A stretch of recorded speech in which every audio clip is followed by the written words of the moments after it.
What's up, good people? We are all back again a week later. Tight ends last week. Make sure you go watch that if you haven't already.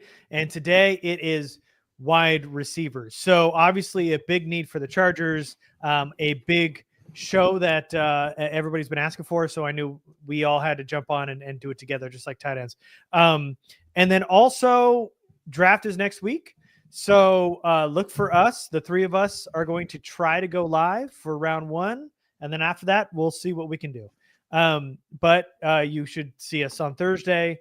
And hopefully it'll be a good time. It always is a good time, whether they pick the guy we want or not. But it's more fun when they pick the guy we want. Oh, always. Well, it's definitely always a time. Yeah, it is a time no matter what. Right. It's fun no matter what, but let's be real. We want our guys. It's much more fun and energetic when they pick the guy that we want them to pick. Yeah. And are we going to do a mock draft? We will see if we got time next week to do that. We're still in the planning phases, so we will do what we can. But either way, you'll find us here Thursday, hopefully. All right. So wide receiver. Ladd McConkey was the biggest contributor, obviously, to this wide receiver room. There's been a big shakeup. We know, QJ is back. Joshua Palmer signs with the Bills. Chargers make a big splash for free agency, sign a wide receiver, Jalen Reagor. They bring him back for another. Yeah. I see what kind of show this is going to be already. Right in there. I had to. Resign Jalen Reagor. Also bring back Mike Williams. It's like, wait a minute. Did I hear that properly? And then, of course, drafted Brendan Rice last year in the 7th round. Darius Davis is still around. And then there's just, a couple guys. Jalen, I think it's Des Fitzpatrick and Jalen Johnson. The depth chart is pretty bare, even after you get past Ladd McConkey. So depth is going to be important, and hopefully they can address that because they did not in free agency outside of Reagor and Williams, if you count that as depth. So there's a lot of talk about wide receiver at 22. And we will get into that. We're going to cover the kind of consensus top 6-ish wide receivers. We're each going to give our sleeper and then kind of talk about how we're feeling about wide receivers, what rounds we're comfortable. And there, just a little teaser, there is a favorite of 2 of the 3 of us coming up very soon in this wide receiver class. One that probably like more than most. So let's go ahead. And I wanted to get this off our plate immediately because I was texting everybody. So fun, and he hates Travis Hunter. There's always one of them. I love Travis Hunter. The problem is he's going top 5. So what's even the point? Is what I said in text, but you guys said no, we got to cover him. So here we are. So Travis Hunter. He is, we know that he's dual threat, being wide receiver and corner. He's going to try to do it in the NFL, but as a wide receiver, just strictly wide receiver, natural hands catcher. He's got a great feel for the position, being able to play wide receiver and be able to guard wide receivers on the other end. Obviously he's got a really good feel for the position and really high play recognition. When he's out on the field, he's got a wide catch radius, and there's no doubt that he's got some serious speed. When he gets the ball in his hands, he's got some really, really, really impressive acceleration. Now, while watching Colorado tape, Sanders is not very good. And it's very apparent as soon as you turn that on. And Sanders underthrew Hunter a lot. But what Hunter did is bailed him out quite a bit. And that's because he has elite ball tracking skills. Anywhere that ball is, he's going to pluck it out of the air. Underthrown, overthrown, way to his right, almost out of bounds. He'll toe tap it, bring it in, and he will save his quarterback. And he is part of the reason why Sanders is getting pushed up boards, to be honest with you, outside of his last name and his dad. He is the reason. Yes. So Travis Hunter, as a wide receiver, to me, he is in a tier of his own. He's maybe as good as a corner as he is a wide receiver, but as a wide receiver, this is wide receiver 1. Definitely gotta be a top 5 pick. Feels like he's gonna be going to Cleveland, unfortunately for Travis Hunter. But in terms of wide receiver, this is the best of this class and just a talented player. I've got a 92 on him. He's a first-round player, no doubt. Absolutely. I agree with everything you said. I know he's fun to watch, during games, but I hadn't really studied him and I wasn't really sure how much I would like him.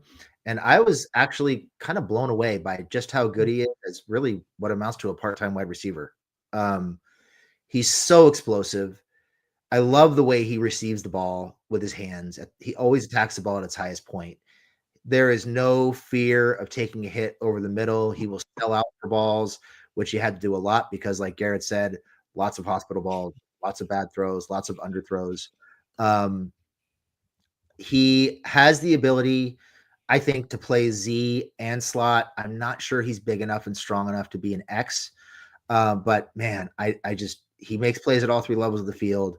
Love the way he attacks the ball, creates such easy separation. I think he's already a much better route runner than I would have expected coming in, just because he's a part-time wide receiver. And there's so much room for development and growth and adding details to his routes that if he was to be a full-time wide receiver, I think he would be one of the best wide receivers in the league. The biggest knock on me is, he can really at times get overwhelmed and engulfed by larger corners. He can get bullied by press at times coming off the line. He's not going to break a lot of tackles.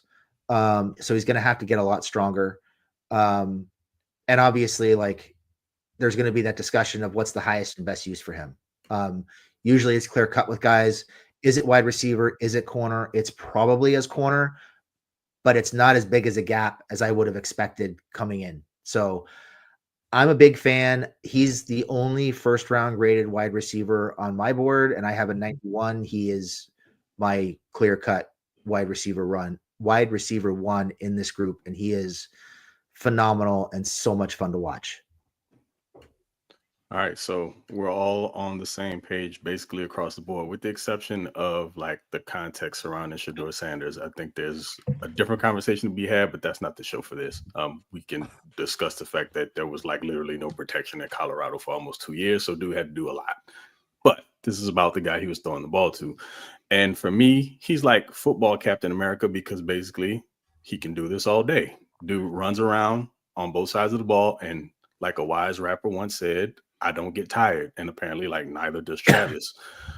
You got his ability to adjust to the ball and really contort his body. It's unreal almost. So if you think back to week 1 against, was it North Dakota State, that TD reception he had in the third quarter where he's being cut off from working back to the ball by the corner, and he's falling towards the pylon and still somehow reaches back through contact to pluck the ball for 6.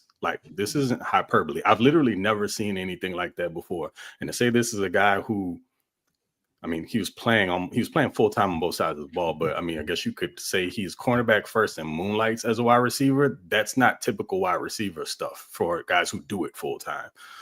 As far as some of the knocks, Jamie mentioned it, not a big guy. He's about 185 and looks like he's even leaner than that, to be completely honest. He looks like he's 170. Yeah, it's crazy. So, that's what he weighed in at combine. Maybe he drank a gallon of water before I don't know, whatever. Doesn't look like 185 to me. I don't think he has the frame to put on significant muscle mass either. And he's going to need that extra size, especially if he plays any significant time on both sides of the ball, just because of the wear and tear that's going to be on his body from, that much action. So love him as a player, love him as a wide receiver. He's got a 90 for me, so I got a late first round grade on him as well. Is he the only first round wide receiver you got? He's my only first round. Jamie's only first round. Craig? No, I have one more, but just barely. Nice. Okay, great. Okay, so that is your wide receiver 1 across the board. Pretty easy. Top 5 pick, a first round player. Lock it in. So next on this list, and in no particular order, next up is Jaden Higgins out of Iowa State. Sorry about that. Go ahead, Jamie.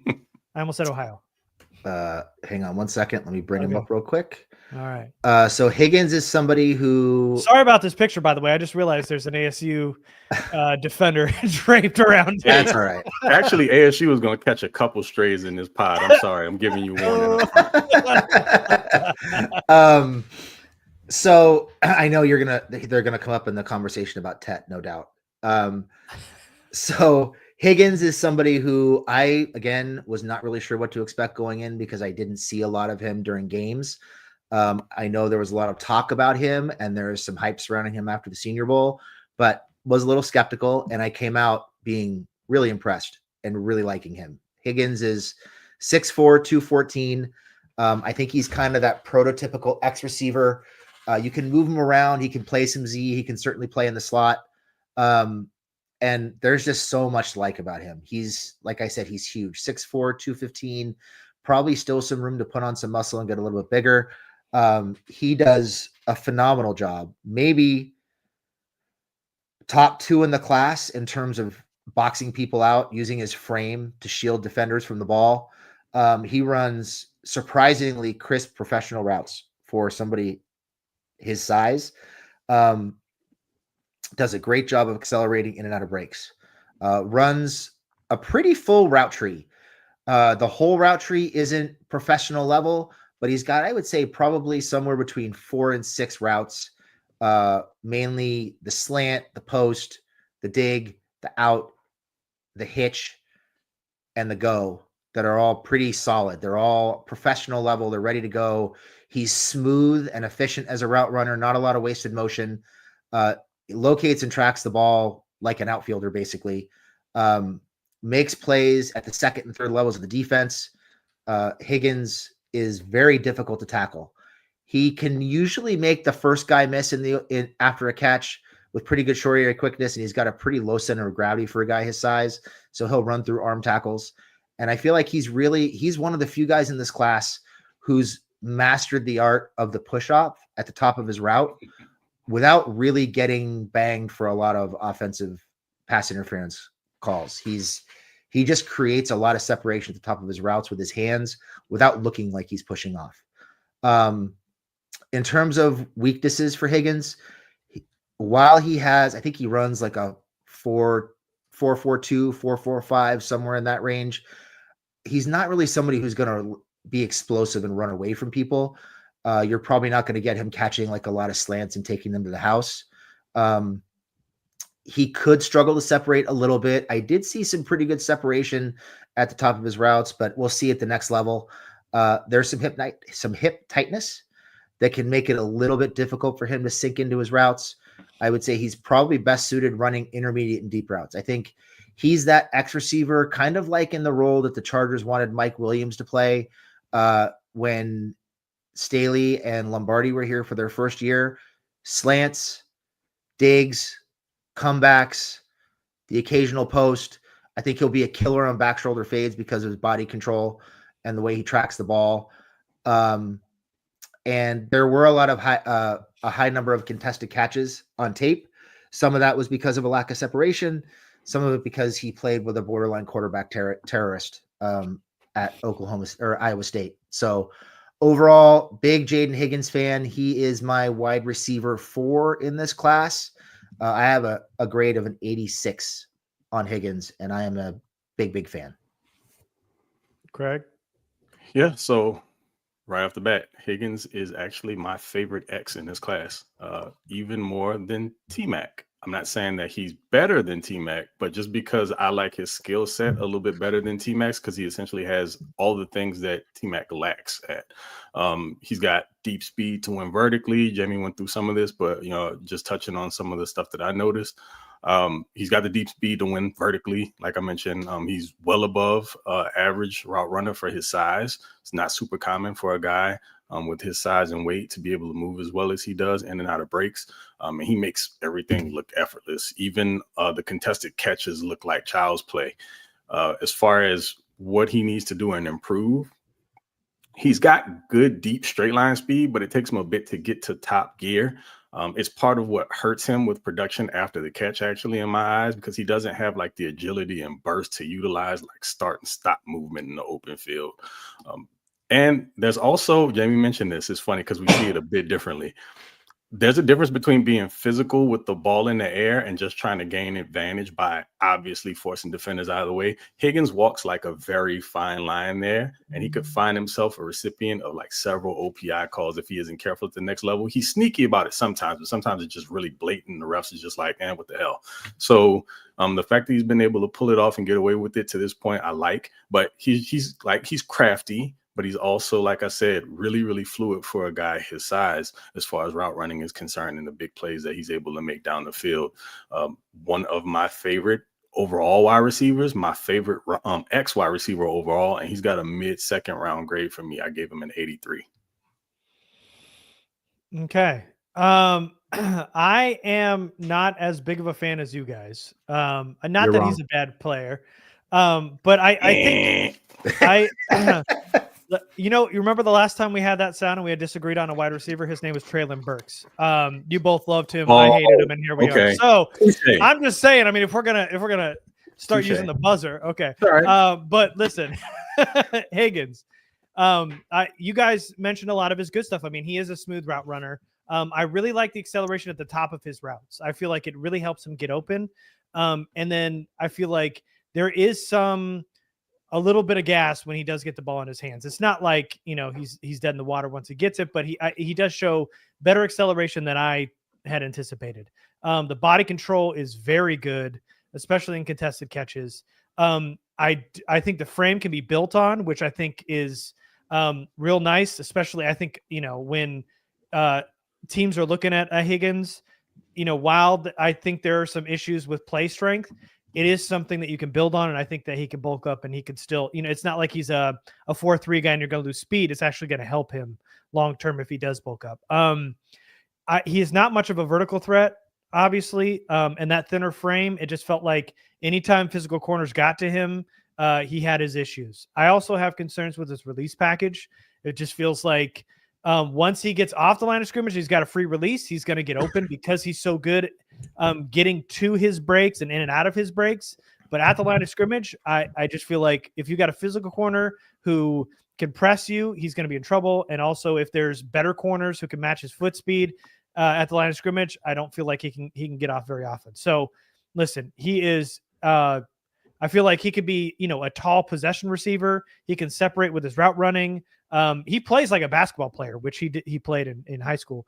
But it just feels like he needs to improve on his play strength, which, hopefully he can bulk up a little bit. And I just have my concerns with his release package. I have an 80 on him. So it's not like, we're a round apart. I'm just not as high on him. And if you're talking about him at 22, I'm not there. I actually thought you hated him, so that's. I don't hate him. No. I know that you guys liked him a lot more than he just kind of fell, about where I thought he would. Yeah, I mean, everything's valid there. The vertical thing, I think we see a little bit differently. I think he does have the ability to stretch the field. It just looks easy. It doesn't nothing he does looks like he's giving very much effort. It almost comes off as he's loafing, but he's just a very smooth athlete. So for me, I think I watched him right after watching Luther Burden, which we're going to get to. And that probably has a lot to do with why I like him so much. In addition to, I just really like his game.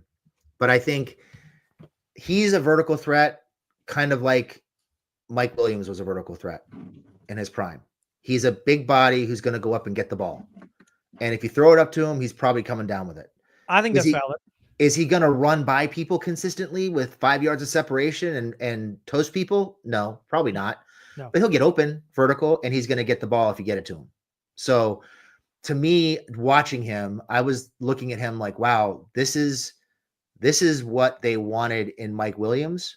But I feel like he's minus the piano. There's no piano on his back. Nice callback, by the way. Good memory. That was a long time ago. I feel like if you look at what the Chargers need, you've got Ladd McConkey in the slot, and you've got this guy in Higgins who's 6'4", 215-ish. He's probably going to wind up playing somewhere between 220 and 225. If you've got him running slants and posts and digs, and you're primarily using him in the intermediate part of the field, and his ability to run those routes helps open up the deep part of the field for jump balls, I think there is a role for him as an X where you can run the routes that he runs well, continue to develop the route tree, and he just complements Ladd really, really well with what he does best.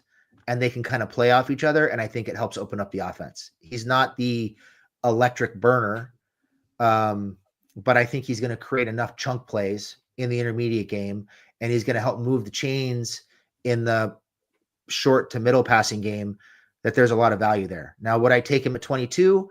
I happen to really like him. I would probably prefer moving back a little bit towards the end of the first round to take him. But would I hate him at 22? If some other guys that I like are off the board, I would probably get it. It's a little bit early, but I think he's going to be productive, and I think they'll find a way to really maximize what he does well. And they happen to have Mike here to help kind of bring him along. So it makes sense to me. I think he fits what they need, and he's going to help open things up for Ladd quite a bit. Yeah, and I know that we don't mean to get stuck on this particular player, but just thinking that through it as you're going through it, Jamie, made me realize where he would really pay dividends is you considering Ladd and the type of game he plays and the fact that he gets so many targets. If Ladd really gets going in a game and teams decide to double him for some reason, then you're going to have to find a corner that can defend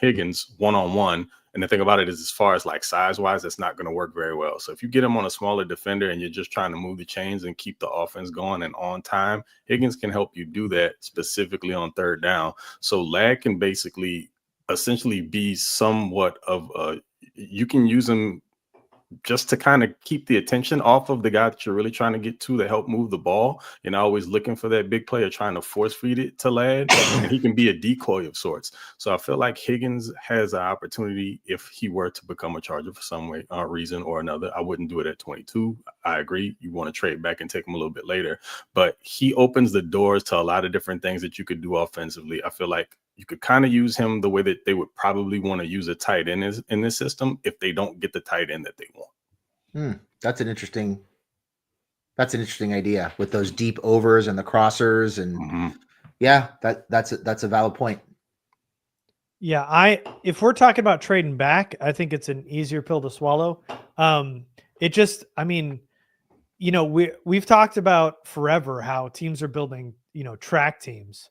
And getting Higgins would not add an explosive element to this offense. I would get it if they trade back, but it feels like they'd be running like in basketball, like they'd be running a triangle offense. Like fundamental wise, it's effective, and maybe they'll get 5 yards a clip, but it's not going to be like a big show on Sundays when they play. It's just going to be they'll methodically take the ball down the field, and if it equals wins, I don't think anybody's complaining. But I'm just not doing cartwheels if this is the pick at 22. If you're trading back and you can collect picks and you get like another second or something, and you get a Higgins and then you're able to kind of double dip in round 2 or 3, I'm all for it. But 22 is just too rich for me. No, I agree that. I get that, and I probably wouldn't disagree with that. Yeah. Okay. All right. So our next wide receiver on this list is Matthew Golden out of Texas. Greg? Yeah. Right down the road from me here in Austin. So Golden is one of the more polarizing receivers in this class, and it's probably because most of his big time production came towards like the end of the year. He didn't crack more than 60 yards receiving until like week 8, and that wasn't a loss to Georgia. But when he was cooking, like games like week 10 against Florida, and of course the 150-yard performance he put up against ASU in the Cotton Bowl. Sorry, Jamie. But he was a bit sporadic, so I get the criticisms. Now, for the actual skill set, dude can route just about anyone up. And most of that's due to the explosiveness off the line into his drive phase. From the drive phase of his stem. DBs can like get on their heels and start thinking bell technique like right away. And what it'll do is just sink his hips, chop his feet, and break in any direction with almost not being impeded almost at all because of the amount of separation he's created. And that's just from the fear he injects in the corners, whose first instinct is to not let him surge past them, stack them, and just get beat for chunk yardage. I saw a little bit of everything in the route tree, but mostly outbreaking routes, some slants, and he was pretty active in the screen game as well. Texas has a very interesting offense, to say the least. Certain things I was cool with, other things I didn't quite understand in the passing game. I don't know. Sark isn't my favorite coach, and his game plan is low. odd to me. But as far as Golden's concerned, size-wise, yeah, he's only 5'11". He's sub 200 pounds, but I think he's physical enough to play a little bit on the outside. It's some X, maybe not full-time. As a matter of fact, he lined up virtually at every spot. I mean, from X, Z, slot, and he produced at all of them. So I don't think he's much of a liability. He's got very solid hands, and he made some ridiculously difficult grabs. He had maybe 4 drops on the over 40 targets he had all season long. But what was really impressive was the production in the contested catch scenarios. You wouldn't really expect that from a guy of his size, but he had the ability to position himself, like whether it be boxing out a defender and extending his hands to catch the ball as a hands catcher, or having to play over the back of a DB on a poorly thrown ball. By the way, a certain now former Longhorn QB is sponsored by the company that I work for, so I gotta tread lightly on my commentary with regards to him, so I won't say the name. But my point is, Golden fights for the ball very well for a player of his size, regardless as to who's throwing him the ball well or not. Now, as far as where I have some criticisms, the 4.29 the dude ran at Indy was great, but that's really not what he plays to on the field. I think he's got like really good, like I mentioned, initial explosiveness, but above average deep speed. I don't think it's elite by any means. Like, I watched him be caught from behind and also tracked down by guys who only took just decent pursuit angles, and elite burners eliminate those basic angles from players that don't also possess similar ability to chew up grass as they have.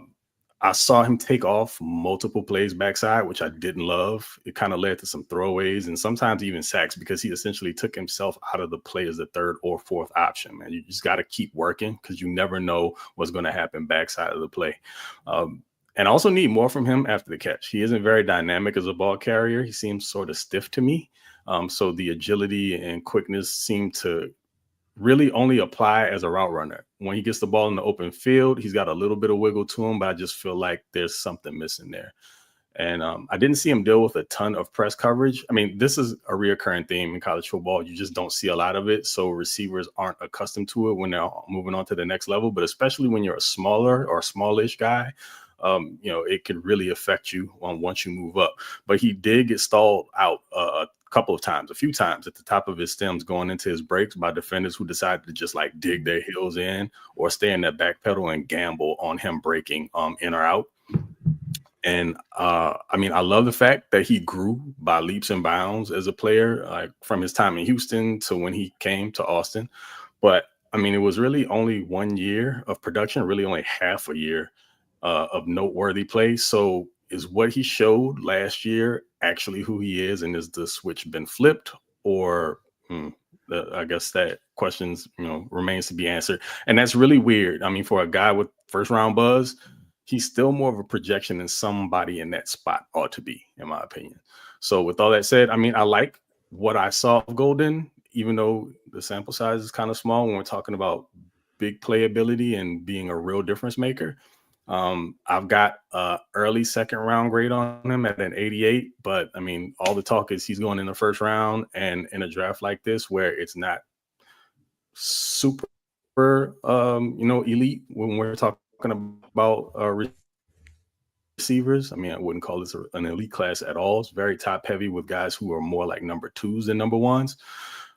He could still go in the first round, and I expect him to. How are you feeling about Golden, Jamie? I like him. I don't love him. He's not at the top of my wide receiver class. I have a mid second round grade on him. I like the explosiveness, the athleticism. Another one, I love the way he catches the ball. Very natural hands catcher. He attacks the ball at the highest point, not afraid to go up and get it. He does have good speed. He has the ability to outrun pursuit angles. He had some success returning kicks for, he was a big play guy as a kick returner, which is interesting. There's a lot there. I think he flashes the ability to be a good route runner. To me, I thought he had the tendency to kind of pop straight up coming out of his breaks. I think his routes could be a little bit more detailed, but you can see him kind of attacking leverage with some body leans and head and shoulder fakes. And like Craig mentioned, because he has the ability to legitimately beat people deep, he could put people on their heels pretty quickly, which kind of opens up the intermediate part of the field for him. I thought his catch radius was pretty limited. I don't recall seeing him make that many catches outside of his frame. He is pretty easily disrupted and rerouted at the top of his routes by more physical corners. And I think the hands are late sometimes. The timing is just not there all the time, and it can lead to drops that he probably shouldn't make. So I have an 84 on him. So mid-second round grade. I think he's my wide receiver 6, I think. Liked him, didn't love him. Would I take him at 22? Probably not. But he's my wide receiver 5, excuse me. But good player, some potential, some big play potential there. Definitely a lot to work with. Yeah, it feels like he flashed a lot. I agree with you, Jamie. There were some drop issues for sure with Golden, and obviously Craig was kind of alluding to his injury history, so there is an issue. But I mean, he's a vertical threat that can win at all 3 levels. I loved, even though I do feel like he was kind of hit or miss at the top of his routes that you were talking about it, Jamie, where he kind of stood straight up and all that. I did love the way he would work back to the quarterback because, he wasn't all that good. He was a pretty good safety blanket for his quarterback. So he would find a way to get open. I do feel like his routes are pretty good, but will need to be refined when he gets to the NFL. But you just can't teach that speed. And he is somebody that could put DBs in a pretty bad spot. I like him. Feels like you could line him up anywhere, though I like him at a Z. It just feels like his acceleration really helps him win at all 3 levels. And I just think he kind of needs to clean up those drops. I think he's going to have to improve in his play strength. And, hopefully that injury history is behind him. But as a guy that is like moldable and you see enough flashes that you think that you can have something in him, I do like Golden. I'm just a little bit higher. I have an 86. So I think I'm between both of you guys. But a speed guy and one, to me, I'm a little bit more comfortable at 22 than I would be with Higgins. But I'm not sure that I'm ready to sell on Golden at 22. You're not running the card up? No. 22? There's one guy I'm running the card. I mean, unless Hunter falls at 22. But because he's gone top 5, there's one guy I'm running the card up at 22 in this class. And yeah, I don't want to get too far ahead of ourselves. But anyway, Matthew Golden, I've got an 86. So we're all kind of mid-second round. Nobody's got a first-round grade on Golden. It's funny that you said this, though, Mm-hmm. about you'd be more comfortable with Golden at 22. If we were talking about 2 players, specifically Golden and Higgins, even though I wouldn't take Higgins at 22, if it was a choice between the 2 of them for what the Chargers need, I would actually take Higgins. I agree with that. Oh, okay. Okay. All right. And I think you're frozen. I mean, we can hear you, Craig, but I think your video's frozen. Uh-oh. But anyway, let's move on. We've got another wide receiver, and it is Emeka Egbuka from Ohio State. So Egbuka has some serious route running chops. He has got great tempo and spacing. He's very quick in and out of his cuts. Honestly, as a wide receiver, watching this wide receiver class, Egbuka was a nice kind of palate cleanser in terms of route running, because I feel like there's a lot of hit or miss in this class where Egbuka is just clean with his routes. His hands are solid. He plays with high energy. He's got a good feel on the field, being able to really find that empty spot in his zone whenever he needs to. He doesn't really have long speed, which is okay, but he will not shy away from contact with the ball in his hands. It's all kind of topped off by his contact balance, which feels like is elite. He's always got really good balance. He'll just run through arm tackles. He was primarily a slot wide receiver for the Buckeyes. That's because he's kind of got a smaller frame, shorter arms. And because of his frame, it feels like longer corners can give him issues when they pressed him at the line. Also, it feels like he's been banged up all through college, and I feel like that's part of it with that frame. But Emeka Egbuka is a nuanced route runner, really good at navigating traffic when he gets the ball in his hands. He can really succeed in a quick timing offense. Though he lacks the size and kind of long speed to hang outside long term, just put Emeka in the slot, let him win with his route running. He's going to help move the chains for your offense.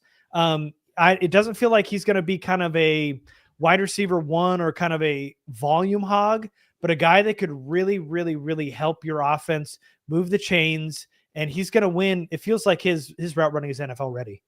You could put him in an offense right away, day one, not have to worry about him as your wide receiver 2 or 3, and he's going to give you a lot of production. So while it feels like there's a lot of projection with a lot of these guys, Egbuka feels like one of the more safe guys in this class just because he's got such great route running and his hands are so solid. So I have an 83 on him, which is a mid-second round grade. I really do like Egbuka and feels like a very, very safe, not have to worry about type of wide receiver selection when you're making it on draft day. Yeah, I like Egbuka too. I'm actually a little higher on him than you are for what he does. You mentioned a lot of it, but I think the thing that stood out to me with Egbuka was he's just such a polished professional route runner. Like he understands how to get open. And he runs the full complement of routes: go, post, wheel, out, slant, drag. He runs everything, and he runs everything well. And I routinely saw him turn defenders by leaning into them before breaking away. He uses advanced head and shoulder fakes to turn and freeze corners at the top of his route, creates easy separation, and he always works back to the football. He is a quarterback's best friend. It's a cliche, but it's true. And the body control to make contested catches, even though he's a little undersized. I think the knocks on him is he can be knocked off course pretty easily by physical coverage. The speed is more build up than sudden. I don't think he's really going to make people miss or break a lot of tackles after the catch. The yak ability is pretty average, maybe even a little bit below average. And he's probably going to need space to operate effectively at the next level.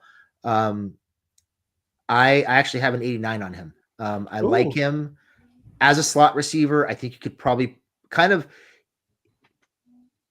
he kind of reminds me a little bit of Ladd in terms of play some Y, play some Z. I don't think he's going to play X at the next level, but I think if you can play him off the line of scrimmage, move him around, put him in motion, create space for him to work with, I think he'll be really effective. He is my wide receiver 2 in this class. And I think it's, like I said, it's really because he's NFL ready. Like all these other guys, with the exception of Hunter, they need work with their route running. They need work with creating separation.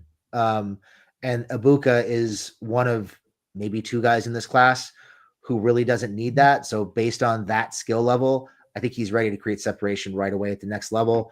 And if you get him in the right system as a slot or a Z, I think he's going to be super effective right away. Never going to be, he's not a number 1, but he could be a really solid number 2 out of the slot and make some big plays and help you move the chains.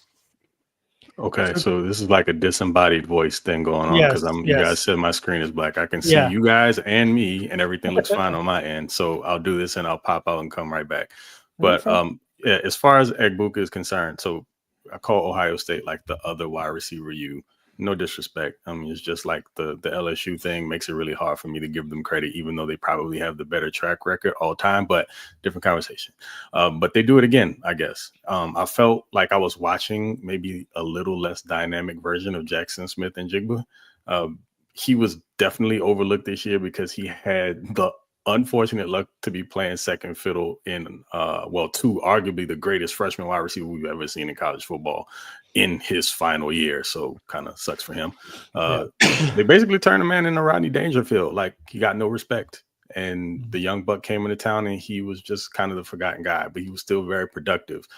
To me, this is your safe bet in the class because his floor is so high that at worst, he'll be a productive chain mover from the slot at the very worst. And when we're talking about, some of the knocks, he's good at just about everything, but he lacks the overall athleticism. I feel like you need to be a true number 1. He's pretty yin and yang when we're talking about the blocking game. Some games he's helping to spring big runs for Judkins and Henderson. Other games he's like the reason why they only go for 7 instead of 70. So you never really know what you're going to get in that aspect. But again, I feel like he's someone that whoever selects him is going to get a productive guy from day one. he can play a little bit on the outside, but he's probably going to thrive mostly in the slot, just kind of due to the lack of juice. But if you're telling me that somebody brings him in and makes him a Z, and he's a 800 to 1,000-yard receiver pretty early in his career, I wouldn't be shocked. Like, his game translates very well. It's just the athletic limitations that I think are going to hold him back. So I have him with a mid second round grade, just around an 86. Yeah, but it feels like we're all saying the same thing. Like, we're talking about a very high end wide receiver too that's going to give you a ton of production and is going to absolutely come, probably the safest wide receiver pick in this I mean, outside of the top one, but one of the more safest wide receiver pick, because you just know it's a kind of drag and drop, easy play in type wide receiver that's going to help your offense thrive. Yeah, and I think with my reviews and my grades, I think you can kind of see like with Higgins, I had just come off of watching Burden. I was like, oh my God, this guy's amazing. And then Egbuka, I don't remember who I watched before watching him, but I was like, holy shit, he can actually run a full route tree, and he gets himself open, and he works back to the football, and he catches everything. Oh my God, he's amazing. So I think a lot of this is like in the moment, like, oh my God, I'm so glad I'm done watching that guy. Yeah. And now Egbuka catches everything and he's getting himself open. Oh my God, this is the best thing ever. So a little bit of the ups and downs of watching this class as a whole and realizing that some of these guys are not very good. So No. And they're getting first round burn, which is very unfortunate. It's more about the overall class, I think, than it is about them with some of them. Absolutely. Yeah. All right. So, Jamie, I am very sorry about this because you've just spent a pretty long while burning this guy. But here we are with Luther Burden. Yeah, Craig, you are back and your camera's working. And we are moving on to Luther Burden, Missouri. So, yeah, I did not like this guy. I didn't like This him. This guy. He got a this guy. I didn't like him. Rough. I didn't like his game. I didn't like his quarterback. I fucking hated their offense. I could not wait to be done with him. It was painful. I wanted to poke my eyeballs out with ice picks. It was that bad. So Burden, the positives. He is an explosive athlete, and he's got a really good combination of speed and agility. Has the ability to make people miss and outrun pursuit angles. Does a great job of extending and catching the ball away from his body when he gets separation. Keyword, when he gets separation, because we're going to come back to that. He frequently runs away from corners and safeties down the field. He's kind of an easy separator on vertical routes. He's effective in the screen game. He's shifty. He can create yak, has the potential to make plays at all three levels. And he definitely has the potential to be a dynamic playmaker. Now on to the weaknesses. He had major effort and attitude issues in college.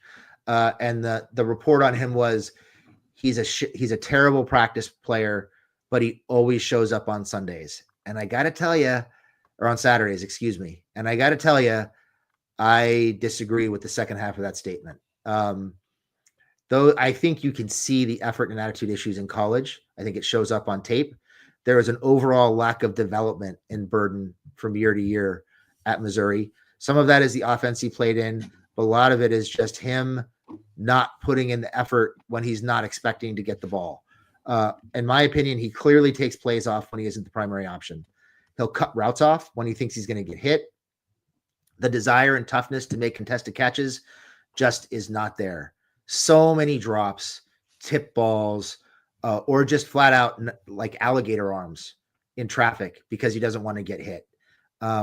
He will make people miss, but he's kind of small in terms of he's slightly built, I should say, kind of wiry. And I don't think he's going to break many tackles. He runs a very limited route tree. And one of the things that I really did not like about him is I felt like all of his vertical routes bleed together. There's no attention to detail. There's no definition in any of his deep routes. The go, the post, all of it looks exactly the same. He's just kind of drifting upfield. and not really putting a lot of effort or detail into it. Way too reliant on his speed to win. He's not hurting anybody with his route running at all. He's not fooling anybody. And he basically never works back to or fights for contested catches.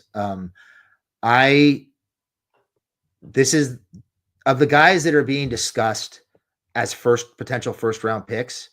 This to me is like doomsday. Like if he's the pick at 22, I might have a heart attack on the live draft show. At the very least, an aneurysm, possibly a heart attack. Could you imagine the numbers though? Yo, hey, you trying to sell a pod? I know. I will lose that'll my do the trick. shit. I'm sure of it. I will lose my shit if he is the pick at 22. It will be unlike anything you've ever seen me do on a draft show. I will freak the fuck out. So Man. I have an 81 on him. And honestly, I could have gone lower. To me, he is a developmental day 2 pick, preferably if somebody takes him, hopefully not the Chargers. It's like, it's not going to happen, but late second, early third round. Any more than that, and you are way, way, way overpaying. Way overpaying. I can't see Harbaugh taking them because I think you can see the lack of effort on tape. It's just, I'm not getting the ball. All right, I'm done. I don't care. And I can't stand that. So I am 1000% out on Luther Burden. It cannot happen, period. Yeah, I think, because he's got that kind of turn and burn, run after the catch type threat, he's getting pushed up boards. And the fact that he lined up everywhere, I mean, people talk about his versatility and all that. I do think he's got some pretty good contact balance, which surprised me in the open field. But yeah, I mean, he is wildly undersized as a wideout. And he actually looked worse this season than he did last season. His 23 tape was actually kind of promising. And then it just kind of took a big dip in 24. And the other issue that I had with Burden was I didn't feel like he was getting open at all with as much speed as he's got. He just doesn't consistently get open in the intermediate deep part of the field. Like he will take a ball under 10 yards to the house because he'll catch it and run. But you're not going to see a bunch of 10+ yard catches on tape in college, which surprised me. And the thing that I remember hearing like last year was what a problem he was the year before because he went on social media and like trashed his entire OC on social media about not getting enough targets, which is not a thing you hear from college players very often. But I mean, he went ham and lit it all on fire. And I was surprised that he got as much work as he did in 23 because they were not happy with him, which is, I mean, that's obviously something you got to think about, but man, he created Twitter drama and I haven't forgot it. But I mean, he's got punt return experience. He's got that speed and explosiveness with the ball in his hands, but size concerns, gonna need to improve at the second, third level. Who knows about the drama and if he's a head case or not, but I've got an 82, which is right in the range of Jamie, but I'm not taking a guy like this in the first round. And I've got a low second, so I'm looking at him about where the Chargers are picking in round 2, but he's not going to make it there. If he did, would you take him? I mean, it would depend on who they took in the first round and who's available. I can't imagine there is not a less Harbaugh guy in this wide receiver class than Luther Burden. There just is not. There a guy who shows loafing on tape as much as he does. There's no and the way he just will flat out not block in the run game. I am not concerned at all about them taking Burden, and I guess it would depend on who's available, but I'm considering him in the second round. But I'm not like jumping for joy. I'm sure there's somebody I like there more. Craig? Mm-hmm. Would you take him there in the second, Jamie? No, I wouldn't. You wouldn't? Him. Oh, dang. Nope. Okay. Might be inadvertently doing a thing here. But Oh, the good part about this is Oh. it kind of offsets things because Jamie hates him. You don't actually hate him, mm-mm. but I kind of actually like him. And the problem is I might be a little biased because I've been following him for so long that I watched 22 and 23. So I watched the decline, but I also saw the highs. And the I thing need is like, alcohol. yeah, it's fine. But the thing is, by me doing the thing, as long as one of us likes him, then we probably won't get him. So it works out because that's typically how it goes. Oh, you're reverse jinxing it because you Jamie go. jinxed it by saying I'm going to have an aneurysm if they pick him. Craig says I like I him, don't want so that it for you, my man. offsets. Okay, all right, all right. I love you, buddy. Okay. I don't want that for you. So I don't want it either. basically, yes. So I'm gonna see what I can do here. I'm more than okay with being a Luther Burden truther because really, to me, it's the athleticism side of it. And I think he was criminally misused at Missouri. We'll get to the other stuff because I am on the same page with you guys about some of the knocks. But I feel like the reason he spent so much time, because this past season he was basically living in the slot, was because between like the protection issues and Brady Cook going into the tank last year, they had to get Burden as close and as short a path to the ball as humanly possible, just so like there was time to get it to him. I don't know that I've ever seen someone run this many like speed outs and screens. Well, maybe Jalen Royals, but he didn't make the list. That was other tape that was ridiculous as far as usage was concerned. But y'all get what I'm saying. Like the routes that he was deployed in, I don't think they served him very well. But again, I think it was just a product of the offense and all the problems that they had. So like the 2022 and the 23 tape is probably the best representation of what Burden offers. If you're talking about maybe in 22, what he could do as far as putting in work on the perimeter, you get a guy that I feel like can run the full route tree and is a better than expected contested catch guy.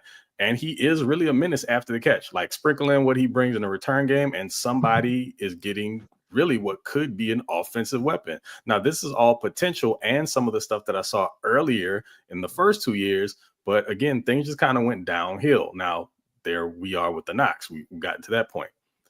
As much as he has that dog in him, it's also accompanied by him physically dogging it on the field as well. So it just doesn't really work out. You'll see him make a fantastic play. He'll get in his own head about something, about not getting the targets that he needs, which is ridiculous because he was, other than Theo Weiss, like the only real other receiving threat on the team. And he just stopped playing altogether. He just completely give up on the team, which is not something you can have. So he's showing himself and hurting his draft stock probably if scouts are paying attention to this, and they get paid to do this for a living. So I'm sure that they do. He's shown himself to be a bit of a hothead, and he'll either start or finish a confrontation. Refs are already going to have eyes on him from the very first day he takes his first NFL snap. The second he steps on the field, he's already made himself a target. And like I mentioned before, the effort isn't always there. And I don't know if it was because of frustration of like lack of want to, really, should I say, but he wasn't always giving full effort. And it was super disheartening to see because it happened a lot. So for a guy that I was really high on as a recruit, them getting him and like also knowing his background, his story, I was really rooting for him, which I think is what comes into play because I like him because I know so much about him. But then to watch what he put out there on the field, it feels like it's much more potential and it's super boom or bust. Because for every big play he could get you, he could also like get ejected from a game or just like quit on you altogether. And for that reason, like as far as we're talking about like a player, I gave him an 85, so a mid-second round grade, but I wouldn't draft him in the second round. I just couldn't take the chance on him. I like Burden, but not enough to draft him. So to me, you get guys like this every year in the draft, right? He's one of those like, people are going to say, well, if he winds up in the right building with the right coach and the correct wide receiver room, he might figure it out because he'll have to in the right environment. But I think he's one of those guys, like he's a full-blown projection because of what he put on tape. You don't know if he's going to quit from play to play.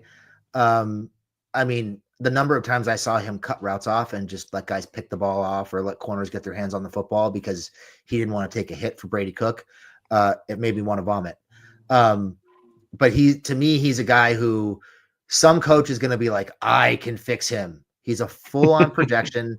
he's going to feed into some coach's ego, and they're going to take him, and they're going to get burned, and they're going to get fired. I just don't think you can trust him. And I would not. Like maybe if he's on the board in like round 4 or 5, which isn't going to happen, maybe. But like first 3 rounds, those guys have to come in and contribute right away, especially on this Chargers team. And I don't think you can really say that he's ready to do that. Craig, are you taking him in the second round if he's available? I wouldn't take him in the second. If he were to fall into the third, I'd be okay with taking that there, because when you look at what would be on the board at that point, as far as the receivers and the way that I feel like they're going to go, it also just kind of depends on what flavor receiver you'd be looking for there also. But he's got the skill set to be, again, a weapon. You can deploy him in numerous ways. I mean, Missouri didn't do that all that well, but it's just the attitude, man. It's just one of those things. And yeah, maybe the right situation works for him, and hopefully he winds up in that. I just don't know that I'd be willing to take that chance. Not in the first 2 rounds. If it was just skill, then yes, I'd be perfectly fine with it. But you can't ignore everything else. I mean, maybe this is a conversation for a different time, but it feels like we're all, I mean, Craig, you have him at like a mid-second, and Jamie and I have him a point apart in a low second. And yet at the second round, nobody wants to draft him. So at some point we got to think about, contributing attitude or whatever to our grades. Because how do we depend on our grades if we're letting our second round pick slide to round 4? Well, I mean, if you want to include that, then I get the point. If we're just gauging this off of on-field like performance and skill, then we're just that's what the numbers add up to. How do you measure? Yeah, how do you put a number on that? Right. Mm-hmm. Yeah. Plus, we don't know. Like we're responding to things that we're reading and seeing and hearing, but we don't know. Yeah. And it's like the whole conundrum that we had with Malik McDowell. Oh, I thought you were going to say Kamdichi. No, Malik McDowell, where it's like this dude can play. Yeah. And he is disruptive, and he is a game wrecker, and I don't care what people are saying outside, because we don't know about that. Yeah. He can play. Yeah. And then sure enough, he crashed and burned because he was a dipshit. Yeah. And like that year, it was McDowell and Solomon Thomas that year, right? Yeah. And neither one of them ended up amounting to really anything. Mm-hmm. No. McDowell, different situation. He had other stuff going on. We all kind of nailed that Solomon Thomas projection, because I don't think any of us really particularly liked him. There was nothing about him that was like, they wanted him to be Aaron Donald so well. Yeah, they wanted him to be Aaron Donald. It was the size comp, and Kamdichi was like that too. We had the same issue. Yep. Yeah, there's no way to judge that. Yeah, I mean, some guys grow out of it and some guys don't, but this guy, you can see these effort and attitude issues on tape, which is really, really problematic. Which is totally different than off the field stuff. Correct. This isn't stuff we're reading about. Right. This is there right there for everybody to see. Like, holy shit, he just quit on like 5 routes in a row. Yeah. And then makes a big play, gets on the sideline, the opposing sideline, takes the ball and like throws it at one of the players. Literally did that. And I'm like, you gotta be kidding me. They should have a psychiatrist on the sideline during these games. Because some of these dudes, I don't know what they're going through, but it was just, it's too many. He's too much of a wild card emotionally. And these are kids. Something, totally they're college kids. They're trying to figure it out. But you've also been doing this specifically. Like some of these guys are late bloomers. They start playing later on, but he's been doing this for a very, very long time. You can't take that attitude into the professional level, where you're not just going to have guys that might just turn the other cheek and walk away from you. There are going to be some grown men that won't take well to that, and they're going to put you in your place. Are you going to be willing to just keep it between the white lines and play the games as you should and keep your emotions out of it? I get it. It's a highly emotional game. Testosterone, jack guys just, doing their thing, down in and down out. Totally understand that. But you have to be able to separate that, or else you're going to cost the team and then ultimately yourself. Like, this is the guy that you take in the first round, at least in my opinion. If you take him in the first round, you're lucky if you get to a point where you're making a decision on his 5th round option. Or his fifth year option. Yeah. You're lucky if you make it that far. He may not last 3 or 4 years in the league, because of his attitude. And that's scary. A guy that you're giving first round money to? Yes, absolutely. Yeah. All right. So let's move off of Luther Burden because we got somebody we got to talk about now, and that is Teteroa McMillan. Craig, our last wide receiver here before we move on to sleepers. Yeah, man, big T-Mac. And I feel like I'm about to be one of those people who sound like they're standing on the table for Tet. I like him a lot, which we'll get to here in a second, but I don't think as much as it's about to sound like I do. And the reason why is like, I feel like the further away we got from this past season, the more of a hit his stock took amongst media and analysts, just because, I don't know, I'm not sure what the kid actually did. To me, he's still the clear cut. Well, it's a tie because I'll give you my grade now. He's a 90, so he's tied with Travis Hunter for number one. But everything that he put on film last year still stood up this offseason. But for some reason, he still feels like he's just being picked apart. And I know that tends to happen with certain players during the offseason. But again, like say, for instance, the dude ran a 4.5 at his pro day. Well, I mean, he looks like a 4.5 guy on tape. And then the social media detectives went out and found old footage of him basically saying that he doesn't like watching film if he doesn't have to. Okay, got it. And that's factual. But here are some other facts. The tangibles: 6'4", 215 pounds, got catcher's mid hands, elite hand-eye coordination, along with like high-end body control and ball tracking. And he makes some of the craziest grabs you'll see from any receiver. And you want more numbers? I mean, we can check that box too. He had 174 receptions for over 2,700 yards and 18 TDs in just the last 2 seasons. That sounds pretty appealing to me, and it sounds kind of like a number one dude. And he was able to complete all that ridiculous production because, I mean, he could compile those numbers essentially because he was available. I mean, he played in all 25 combined games of the 23 and 24 seasons for the Wildcats. And that's the type of dependability I need in my ex-receivers. No slight to Mr. Williams. But, I mean, hey, is what it is. And, of course, we know, like, he can catch. He can catch the pill. The dude averaged, over 85 receptions the past 2 years. But the 2 areas where he really stands out to me are, number one, in contested catch situations because he's a grown man at the catch point. The other one is after the catch. I mean, for a guy that isn't particularly fast, he is explosive in his initial burst after the catch, and where a lot of his yak stems from is right there. Like on any sort of like stop, comeback, curl, hitch, he immediately plants, typically his inside foot, and pushes off, and he creates immediate separation from the pursuing defender. And he'll work his way directly into space, generally towards the boundary.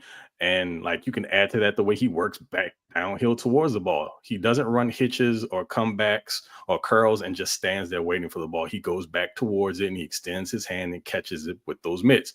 And it takes guys at the second and third level a lot to, get in the way of him making those receptions because they don't have the length of the size. And the fact that he also works back towards the ball forces them kind of into bad angles. So they'll find themselves like flat-footed after he catches the ball, and then he'll use like that quick explosive turn to get out and he'll expose them. I want to say he was 3rd in college football in forced missed tackles. And that kind of comes into play there with the way that he attacks the ball and he gets out of those breaks after the reception. So T-Mac kind of reminds me of some of the wide receivers of old. So say like the early 2000s, the 2010s, those X receivers that were all the rage for a while. So you got like Brandon Marshall, Dwayne Bowe, Michael Crabtree, N'Keal Harry, Michael Floyd. I'm not saying these were all great receivers, but, it was the thing. You wanted the bigger body contested catch guy that wasn't always the fastest, but he was really hard to defend because even if they were blanketed, they had these massive catch radiuses and really strong hands. So you almost had no choice but to play them physically. And even then, the odds were you were probably still going to lose. Now, as far as the knocks go, all of his good attributes sort of mask the fact that he isn't an elite athlete for the position. It really kind of shows when he plays against corners that can move, like guys that are really twitched up. So if you take the reps against Travis Hunter last year, funny thing is like that matchup actually dates back to the 2022 Polynesian Bowl. So they were already really well acquainted, at the end of their high school careers. But when they met last October, Hunter was really like allowed to play quite physically with T-Mac, which I was surprised about. And he was able to stay in his hip pocket even when he kept his hands off of him. And McMillan just didn't possess the horsepower to even remotely threaten him vertically. So guys that are more agile, explosive, they're going to give him a hard time. Now, Jamie, you might like this. I know you mentioned ASU, but here's the thing.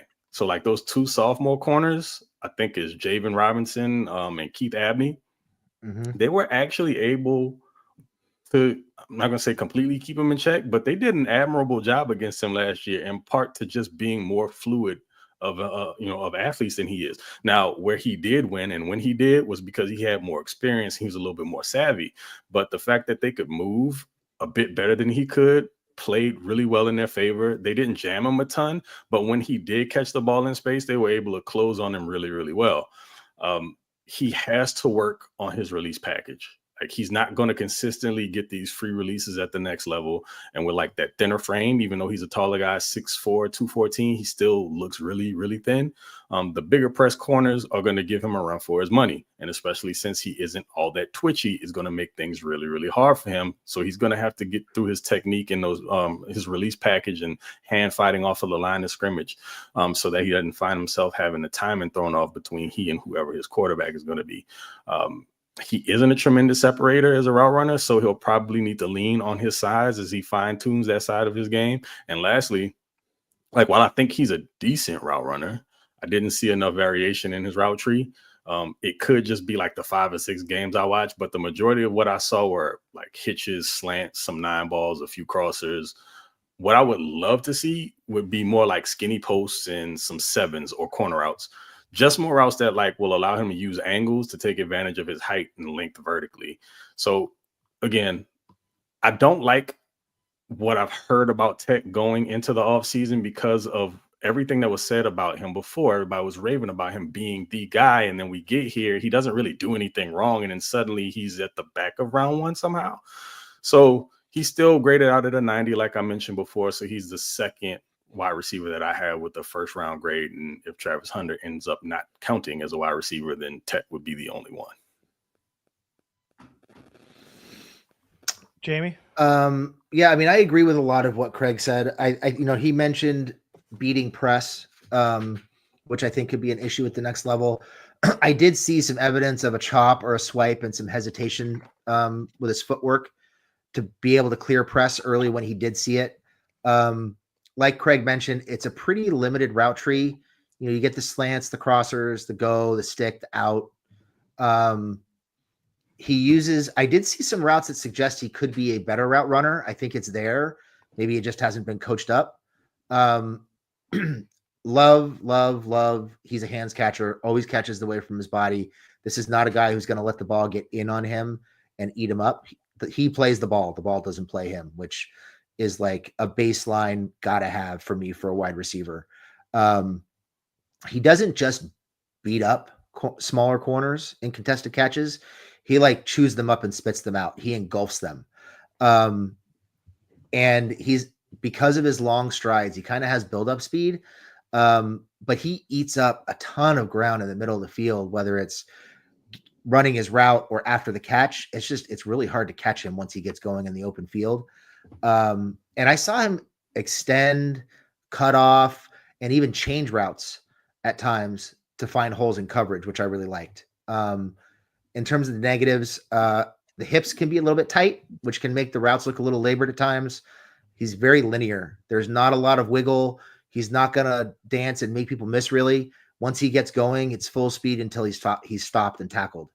I did see there's a tendency for him to be taken out of games if he's not involved early, mentally at least.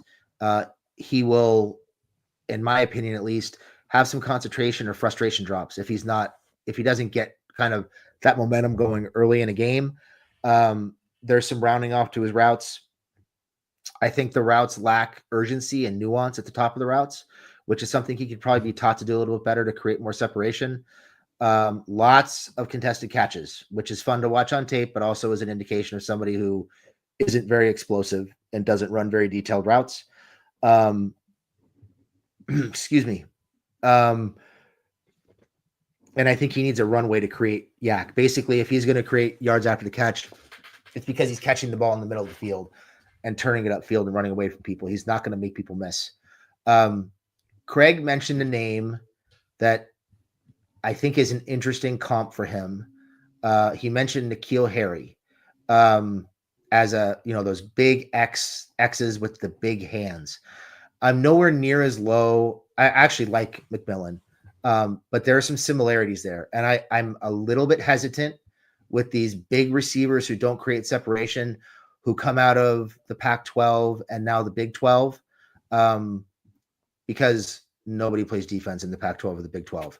So it's a little bit hard to evaluate these guys. But I do think Tet he's a day one X receiver. He can probably play some Z as well.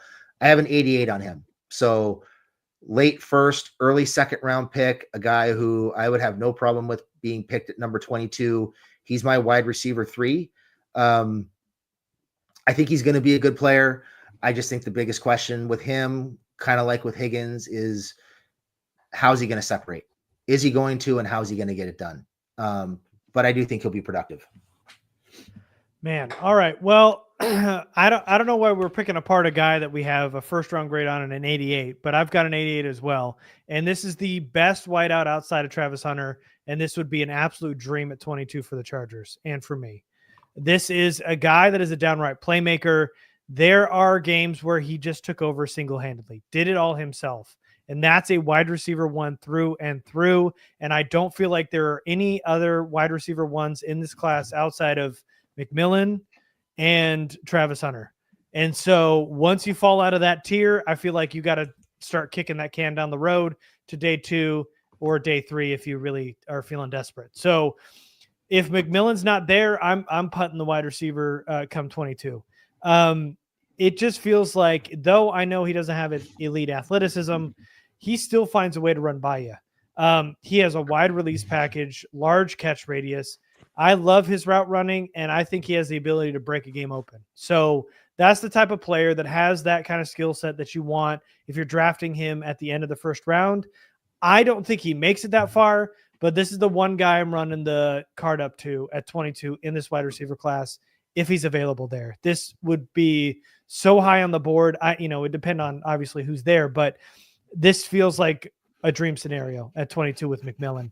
Putting McMillan on the outside with Ladd McConkey inside, this feels like the absolute best case scenario for the Chargers in terms of wide receiver. So I like T-Mac. He is my wide receiver 2. I've got an 88 on him, and I am so in on him, and I'm ready for him to be the pick at 22. Yeah. I would not. I'd be fine with him being the pick. I think he'd be a really good pick for them at 22. And yeah, I kind of agree with you. As much as I like Higgins, I prefer they traded back to take him over taking him at 22. Mm-hmm. Yeah. Okay. Right there. All right. Cool. Okay. Let's all right. So we'll go ahead and move on to sleepers, and then we'll kind of talk about where we see everybody and kind of talk about draft scenarios. But first, huge donation from Alex Keith. Thanks for all you guys do. I hope this helps y'all buy a drink on Thursday. It will. Thank you so much, Alex Keith. Day 1, he was like one of our big time contributors on the Discord early. So big shout out to Alex Keith.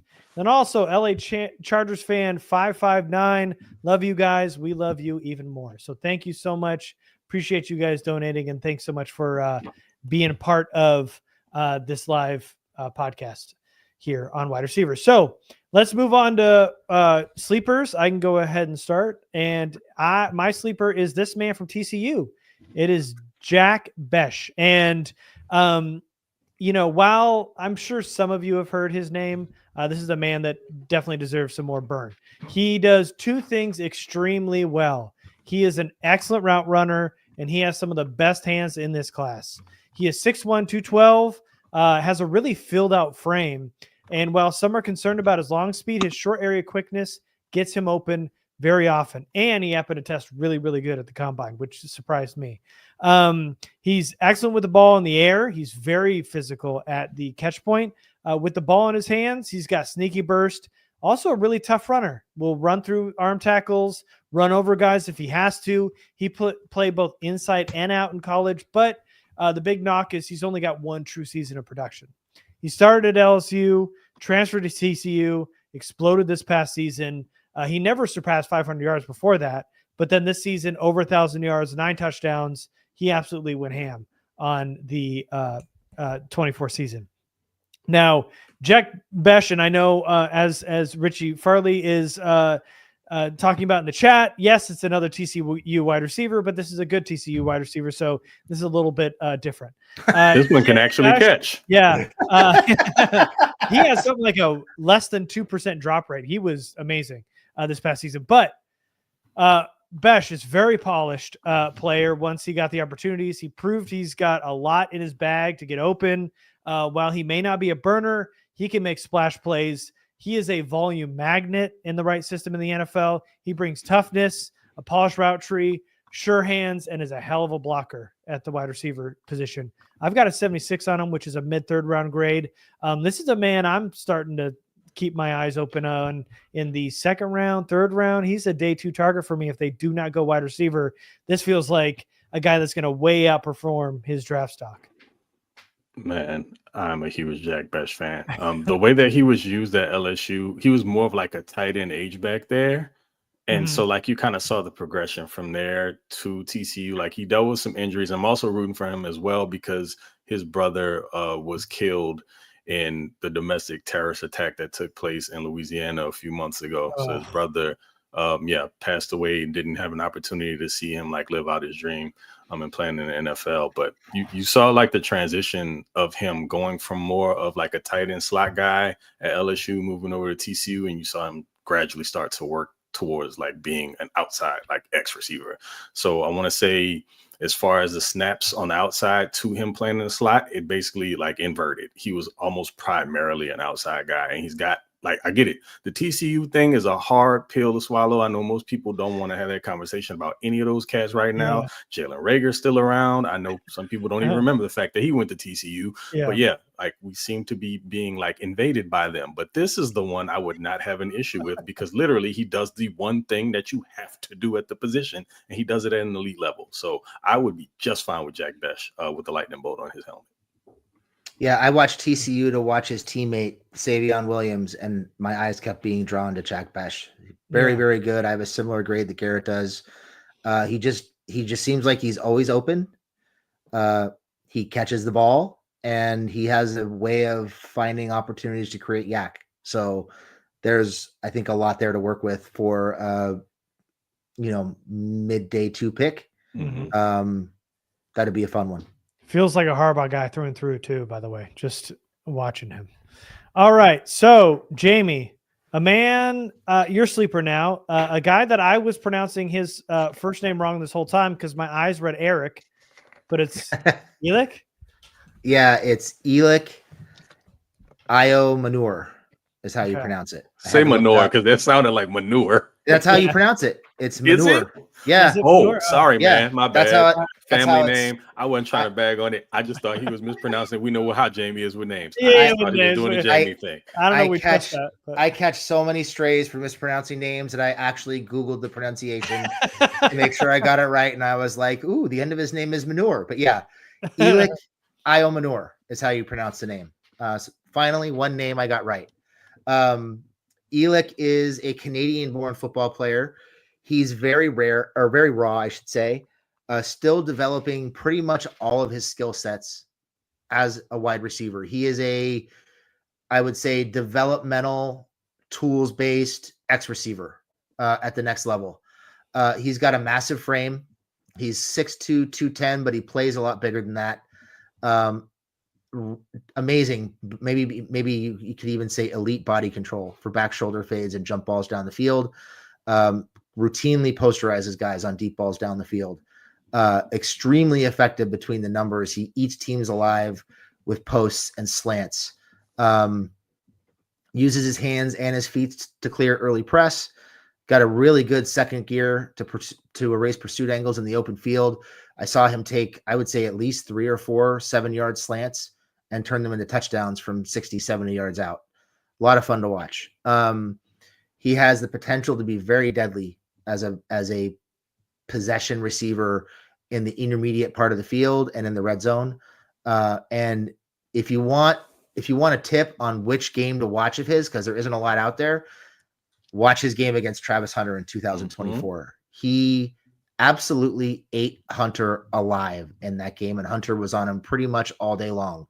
And it was, I think he took 2 slants to the house. He posterized him in the end zone on an underthrown ball where he reached over him and pulled the ball back in for a touchdown, had a bunch of back shoulder fades. That was the game that was like, okay, yeah, this guy can play.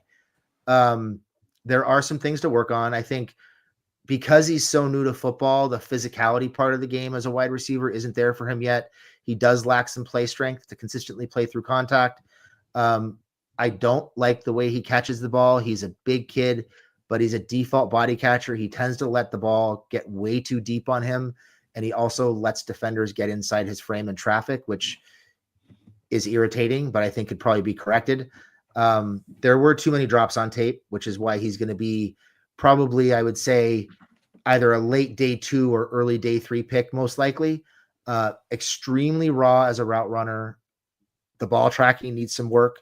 He tends to throttle down when he's tracking the ball down the field. And I think his route running would benefit from increased urgency and attention to detail.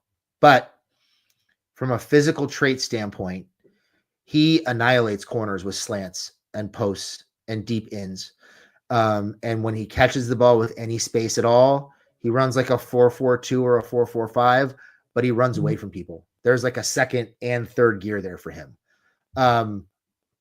So for me, this is a developmental X. I have a 72 on him. So he's like, I would say ideally you want him in the 4th round, but he's a guy that you might see sneak up into the end of the 3rd round just because of the physical traits and a coach. You can see the effort on tape. You can see the ability to beat smaller corners on tape. And somebody's going to look at him and be like, okay, we can work with that. But yeah, Elick Manure is a guy who I think could be a lot of fun as a developmental X. And I think you build him up, you add some bulk to that frame, polish up the route running, and hopefully get him to use his hands to catch the ball.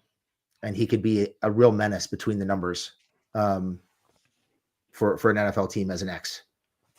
Yeah. Very high floor guy. Yeah, definitely. Absolutely. I didn't grade him. I did watch a bit of him, though. I'm just way early on in the process because it's like Jamie mentioned, that game against Colorado last year was the one. Yep. I know Travis Hunter, I think he was coming off of that injury that he sustained, I think in the Colorado State game, if I'm not mistaken. It didn't matter. He was getting toasted up. And Jamie basically mentioned it. He's a project, but he's a freakish athlete. The movement skills, you can see it. You can tell he's still trying to figure it out. And even in the route tree. So in like the 3.5-ish games I watched, hitches, goes, slants. Mm-hmm. Those are what I saw the majority of the time.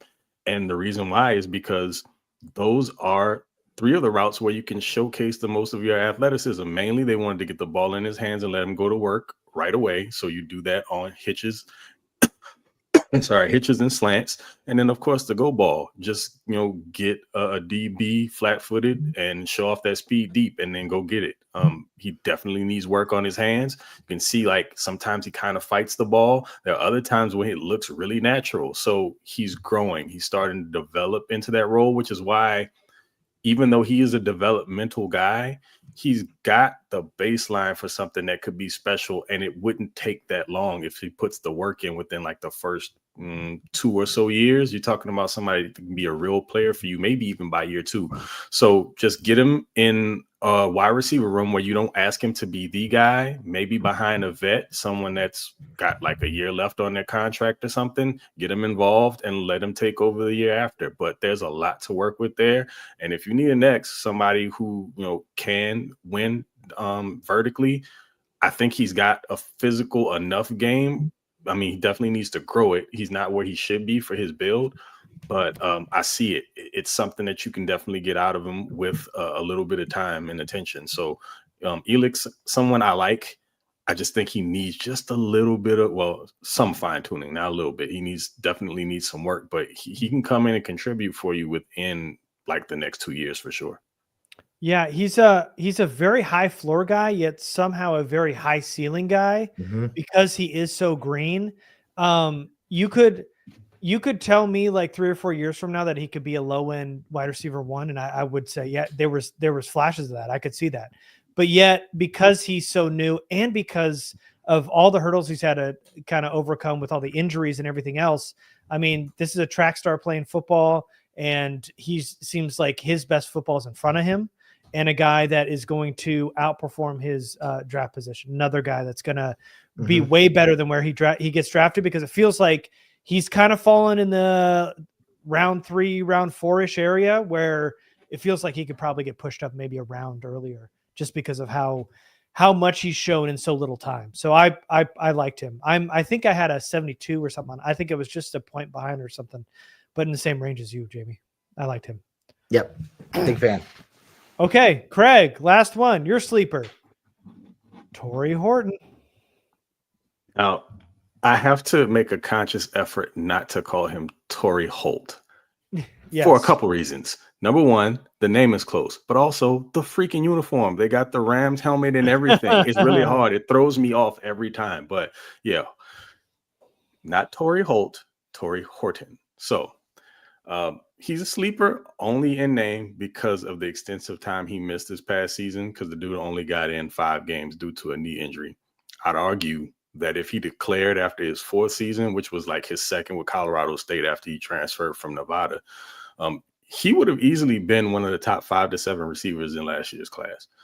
He just kind of fell off of the radar after the injury. But if there was one word I could use to describe Horton, it would be playmaker. I mean, he's 6'2.5", so almost 6'3", just under 200 pounds. He's got easy, high-level functioning game speed on the perimeter. That 4.41 he put up at Indy is legit. And I wouldn't have been surprised to see him crack 4.4, sub 4.4. Wouldn't have shocked me at all. I think he moves a little bit faster than what even he ran at Indy, because again, he was coming off of that knee injury. So who knows exactly, where he is percentage wise. Hopefully he's almost all the way back. But last year, of course, was a bit of a wash due to that knee injury, but he was well on his way to like a third 1,100 plus yard season based on what I saw the first 4 weeks. Like he was already nearing 30 receptions. He only had like 1 drop on about 40 targets. So you definitely saw the production was still, where it needed to be. As a route runner, super solid against man, specifically off man. And he's really good at finding holes and settling down in space against zone coverage. He wins more than his fair share of contested catch and 50-50 balls, mainly by way of just great body control. And dude has some spring in those legs to get up and over defenders. He is kind of gangly. So, when we're talking about just like fighting for the ball in general, it doesn't look the best, but I mean, he still definitely puts in that effort. I love how smooth he is in and out of breaks without any real false steps, or really having to overly chop his feet and throttle down coming out of the stem of his route. It's very difficult as a defensive back to read and react to someone with that ability, because you have to see the break and have to have the acceleration to close airspace quickly. So he's very talented in that way. He spent the majority of his snaps, the ones that I watched at X, but there were some slot reps sprinkled in there, and he was just as effective. No drop off really whatsoever. CSU really like to get him the ball going on like both shallow and immediate crosses to get him in space and let him create after the catch. And he did this quite well, actually. Defenders got caught flat-footed pretty often in zones that had no chance at recovery and pursuit. And then when they weren't in his hip pocket and man coverage, they weren't catching up to him unless he had like additional traffic to sift through ahead of him, and they had an opportunity to catch up then.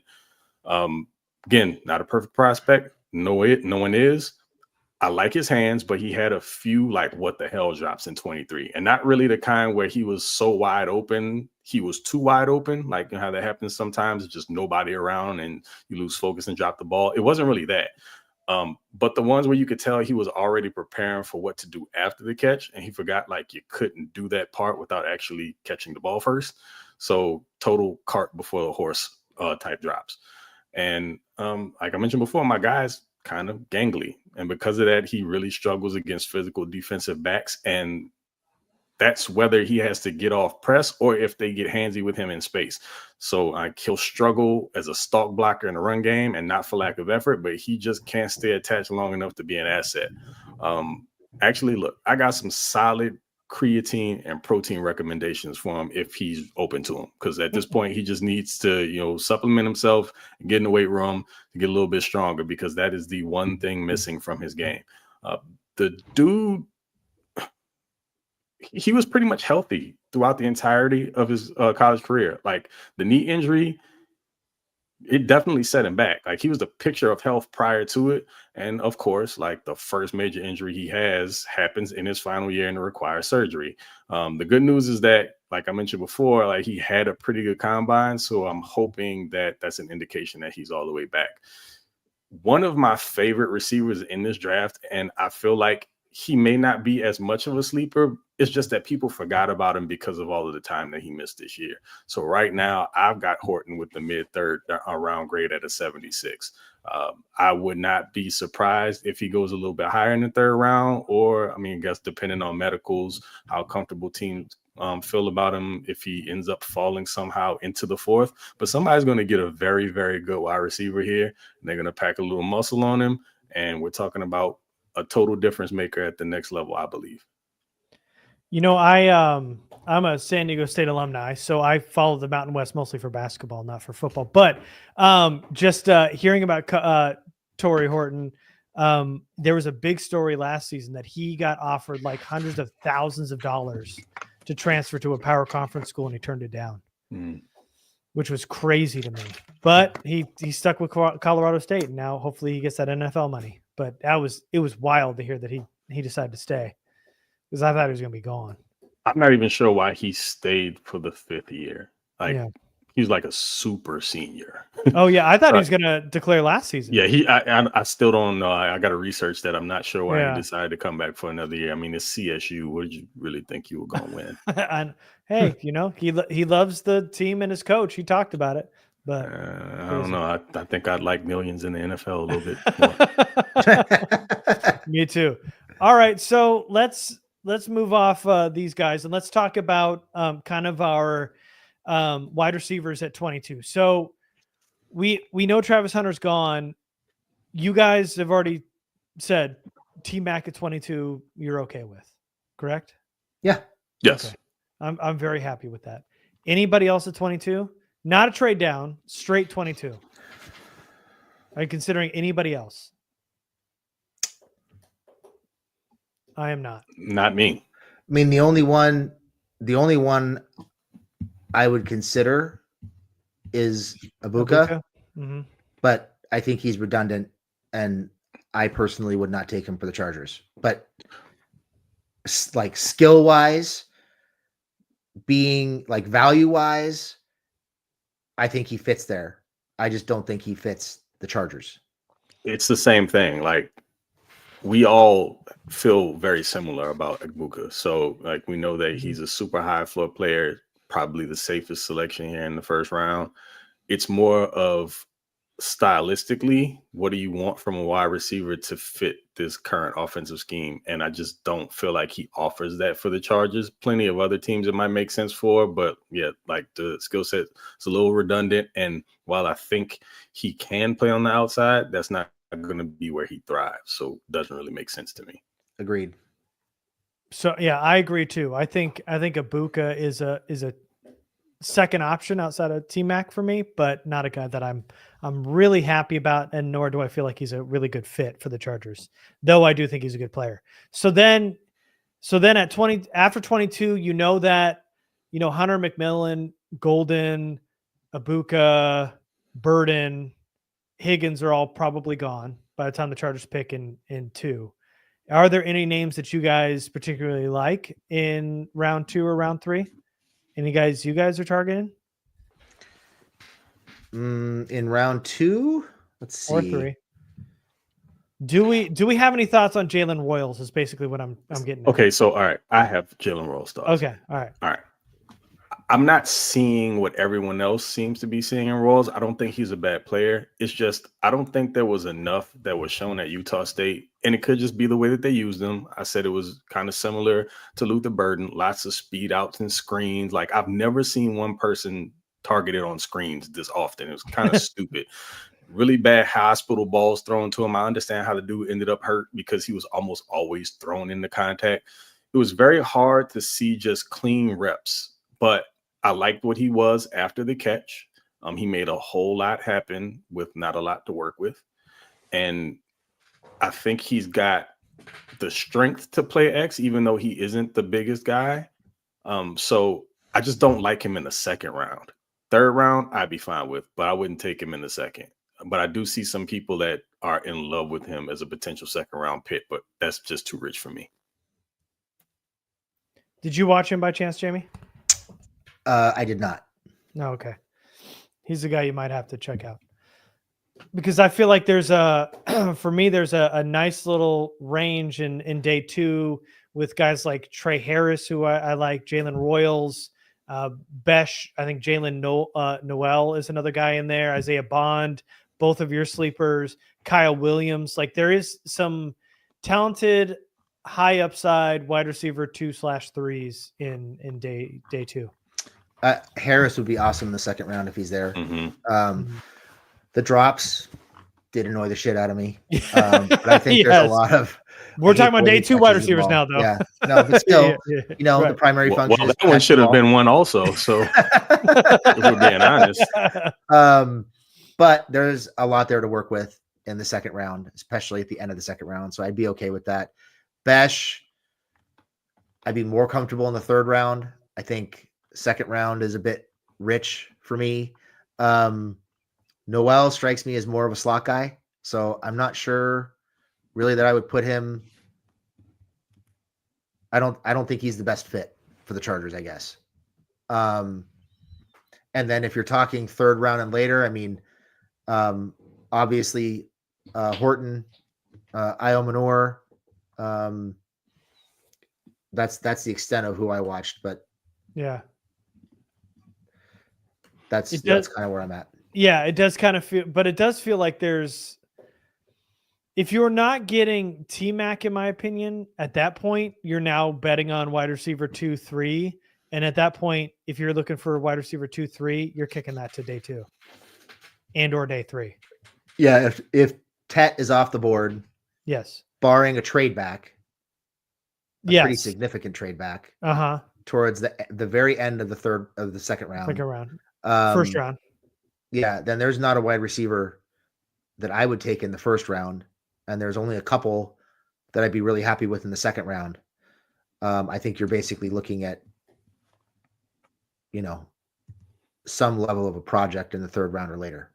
Yeah, because we've seen Golden, Egbuka, Higgins, McMillan, all mocked there at 22, and there's only one name there that I want, and that's T-Mac. Which is why I will pound the table for one or the other. You can't miss. You either got to get your tight end or you got to get the wide receiver, because this offense goes mainly, if we're talking about like order of importance, historically, running back, tight end, and then wide receiver comes in somewhere. It's typically like the third thing in a Harbaugh offense, offensive linemen are weapons, so maybe it falls behind O-line as well. Maybe it's number 4. Yeah.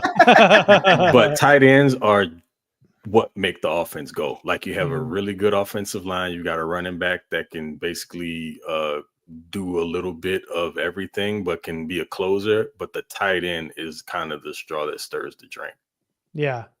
And so on that note, Story was asking your respective number 1 tight end or wide receiver at 22. And it sounds like our number 1 wide receiver is T-Mac. And then our number 1 tight end was Loveland. Wasn't all of ours? I know I had. Yeah. I think 2 out of 3 Warren. of us. Yeah. I like Warren, but they were within like a point of each other. Okay. Yeah. So, yeah. And I think same the other way too. Craig and I had Warren 1 point behind Loveland. Mm-hmm. Yeah, Yeah. we were all pretty close. So I Yeah. mean, if you get one of those three guys at 22, you're sprinting up to the podium to give the card in, maybe mixing in some cartwheels and backflips along the way. Yes. So with So I'm Jay Alex preparing not Keith, to have that happen. also on that note, so Loveland Warren gone, T-Mac and call it Hunter gone, and they're off the board on Thursday. Where are you leaning? Defensive And line. we'll get into this, I think, if we do a mock draft, and probably on draft day too if we don't do a mock draft. But you guys are leaning defensive D-line. I think for me. you're looking at one of three positions, and I think it's defensive tackle, edge, or corner. Mhm. It's got to be. If it's not an offensive playmaker, then find somebody who can help you stop opposing offenses. I will say this. I don't disagree with that, but I might change the third option. I wouldn't be surprised if they were looking at interior offensive line third, if at 22, just because they're going to try the Zion thing at center. We'll see how that works. But then you kind of opened up a hole at left guard. You got two guys who, well, I mean, have either of them played guard at all? I don't remember. Who? Bozeman? Has Bozeman played? Bozeman's played all guard at three any point? interior line positions. Yeah. Okay. Yeah. Probably not very well, but Yeah. Zion would be a project. You don't know if that works. So you may potentially have created two holes on the offensive line. So I think as much as cornerback makes sense, and also depending on who falls, it probably ends up being the fourth option for me. I put interior offensive line at number 3, but definitely the first two would be defensive tackle and edge. Yeah. And they did say, to your point, Craig, today they had that, or was it yesterday? That meeting about the draft, the press conference about the draft. They said that corner is a very deep class this year, which is not something I've ever heard. And I haven't watched corners all that well. But if they're saying this is a deep class, then they feel they don't have to go at them early. Or they're blowing smoke. Who knows? They could be blowing smoke. I mean, look, if you look at that cornerback room, and we've been saying this for 3 years. I mean, if you look at that cornerback room, it worked out okay last year, but that's not a good room. You know, you don't know if Hart's going to be healthy. Still is really a slot. And then after that, it's like, I mean, Jackson, you have no idea. Yeah. Like, you have no idea who's going to play after that. So they should have done it at some point in the last 3 years. I think now they're at a point where if it's not defensive tackle or edge, if you're not getting somebody who affects the quarterback, then you need to get somebody who affects the pass catchers. You just have to. You have to be better back there. Yeah, I think this is one of those scenarios where Jesse Minter is too good for his own good. And so they think that they can maybe give him either developmental guys or tier 2 guys. And then, like, you know, he can make a 3-course meal out of it somehow. But yeah, I'm there. I understand that they could still use a CB1 for sure. Tariq still exceeded everyone's expectations. I still don't think that he's the natural outside corner. I agree with you, Jamie. I think he should live in the slot because I just feel like with his instincts and his ability to also be a pretty good pass rusher, that's probably the best spot for him. And you can kind of sort of use he and Derwin somewhat interchangeably in that role. If you have to put Derwin on the back end for some reason or another, Tariq should man that spot. But yeah, I understand corner absolutely being something that they could take a swing at. But the whole thing about it being a deep corner class, that seems a little odd. I didn't come away with that impression. I feel like it's top heavy. It's literally like 3 guys, one stellar like athlete that's really a project. The kid out of Iowa State, can't think of his name right now. And then the rest of it is just kind of like, we'll see. I feel like if it's interior offensive line, if Tyler Booker's there, they're gonna. I mean, that just feels like a Chargers dude. I know the Discord's gonna implode, but yeah, me too. You don't like Tyler Booker? See, I'm gonna do the Jamie aneurysm thing. At 22, man, I just can't do it again, man. I get it. I understand that it's the way that they want to build a team. I totally understand. you got to give Justin like some firepower, man. We can't keep doing this. If that's on the board, then you got to go do it. But if not, then I'd still much rather get the interior disruptor. Like, they really are hurting about the fact that they lost Puna Ford. Like, you can tell that bothers them. I can't remember what Harbaugh said in his presser. Like, you can tell it's eating at him. So for me, you just got a bunch of guys right now that are going to be rotational cats. They'll probably play above their heads because, I mean, if last year was any indication, that's what happens with these dudes that sign these one-year deals. But I'm totally of the mind that, you know, if you can get one of the best guys at a position, just because you're good at making, you know, something out of nothing or, you know, less than, it doesn't mean you have to. Go get someone that can definitely affect the quarterback on the interior, because we've only been begging for it for, I really don't know how many years at this point. But just give me an interior defensive lineman, or give me a guy that can get in that room behind Khalil Mack and mix in with Thule and Bud Dupree, so we can just keep those guys fresh and getting after the quarterback. But yeah, just please not interior offensive line. Just give me 1 year. Just one. It's no fun. No. It really isn't. Are you thinking of Darian Porter, Craig? Is that who you're thinking of? That dude, the 6'3", he's like 6'3", he runs 4'3". The only thing is like he's already 24 years old. He might be 25 when the season starts, but it was his first year playing corner at Iowa State, and I don't think he allowed a single TD. Yeah. All right, guys. Well, after an hour and 45 minutes, here we are. We will try to do the draft podcast. If not, we will see you Thursday for the live drop podcast. And yeah, that is it. Thanks so much for watching, and we will see you next time. Thanks, everybody. Salute.